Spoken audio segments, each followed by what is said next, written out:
जिंदाबाद जिंदाबाद जिंदाबाद प्रमोद बरा जिंदाबाद जिंदाबाद जिंदाबाद अब्दुल सरकार जिंदाबाद जिंदाबाद जिंदाबाद अब्दुल सरकार जिकिबो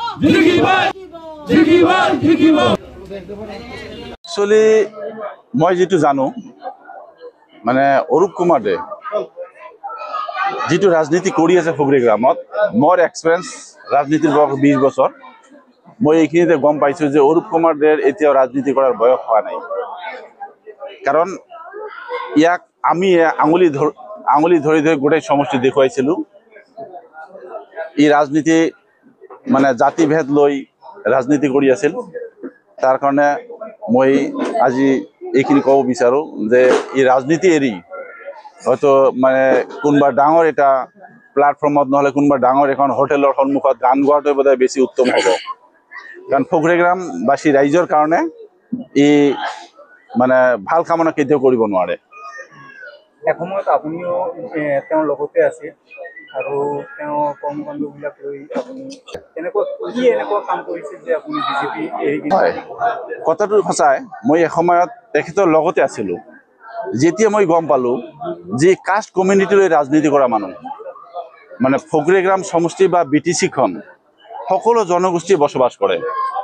অरूप कुमारेर এনেকুৱা ক্ষমতা নাই সকলো জনগোষ্ঠীক ধৰি ৰাখাৰ ই অকল নিজৰ কাষ্ট কমিউনিটিকে চিনি পায় বাকি কোনো কাষ্টকাৰো চিনি নাপায় আৰু বাকি বেলেগ কাষ্টৰ লগত ই যিবিলাক তাছিল্য ব্যৱহাৰ কৰে বদনাম কৰে সেইবিলাক আমি সহ্য কৰিব পৰা নাই তাৰ কাৰণে বিজেপি দল ত্যাগ কৰি মই ইপি ওলাই আহিছো আপোনালোকৰ মিডিয়াৰ জৰিয়তে ক'ব খোজো যে আজি কিহৰ কাৰণে আমি বিজেপি নেশ্যনেল দল এৰি আমি আঞ্চলিক দলত সোমালো আহিলো বহুত কাৰণ বিগত 6 বছৰৰ পৰা মই অरूप कुमार দেৰ লগতে আছিলো তেওঁৰ ইলেকশ্যনৰ 1 বছৰ আগৰ পৰাই আছিলো মই আমাৰ মাইনৰিটি যিমান গাঁও আছে 55খন গাঁও আছিল আমি 3-4জন মান মানুহে আমি টেবিল টক কৰি অरूप कुमार দেৰ প্ৰচাৰ চলাইছিলো এই তাৰ পৰাই আমি তাৰ লগত কাম কৰি আছিলো কৰি থকা অৱস্থা যেতিয়া ইলেকশ্যন ওলাই গল सरकार আহিল তেতিয়াৰ পৰাই আমাৰ মাইনৰিটি মানুহখিনিক যি বেয়া নজৰে চাইছে ডেভেলপমেন্টৰ ক্ষেত্ৰত আমি 5 বছৰে তেওঁৰ পৰা 1 টকা পোৱা নাই ৰাজ্যক যে আমি প্ৰতিশ্ৰুতি দি মাইনৰিটি মানুহবিলাকক প্ৰতিশ্ৰুতি দি পেলাই আমি যে ভোট বিলাক লৈছিলো কোনোখন গাঁৱত আমি কাম বন বাদে দিয়ক ডেভেলপমেন্ট ৰাস্তা ঘাট বাদে দিয়ক এটা ছাতি কম্বল হুতাও দিব পৰা নাই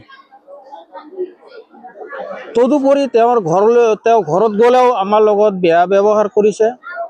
এই 5খন বছৰে আমি বাৰচাই আছিলো আমি সময়ত আমি কি কৰিব লাগে চিন্তা চৰ্চা কৰিম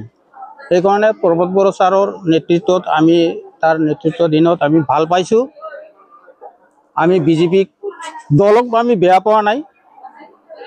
অকলখালি আমি অरूप कुमार দেৱৰ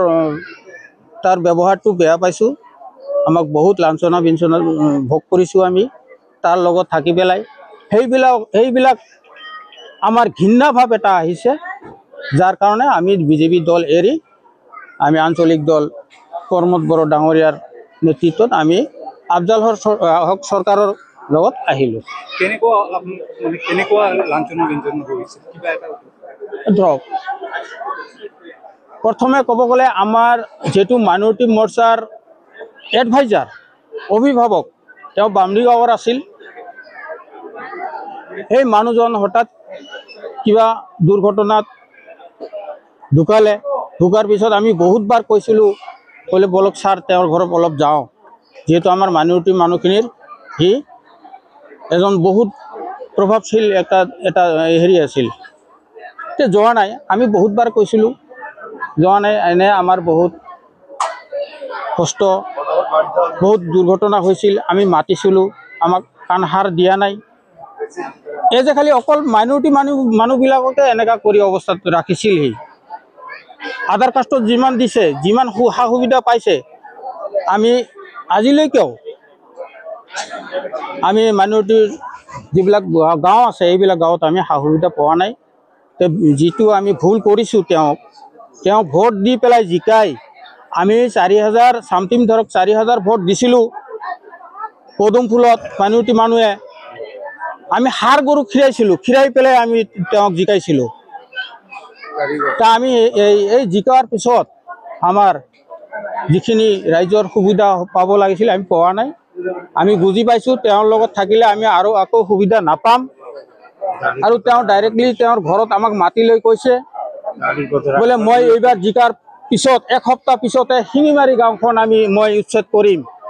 আমাৰ আগত কৈছে, মই আছিলোঁ। সেইটো এটা দুখ লাগিছে। শিঙিমাৰী গাঁওখন অকল খালি আমাৰ মাইনৰিটি মানুহে আছে, বহুত বৃহৎ গাঁও এটা। এইবিলাক আমাৰ মুখৰ আগত কোৱাতে আমি দুখ পাইছোঁ। এইবিলাক কাৰণত আমি তেওঁৰ পৰা আমি এৰি আহিলোঁ, পিপল দলত যোগদান।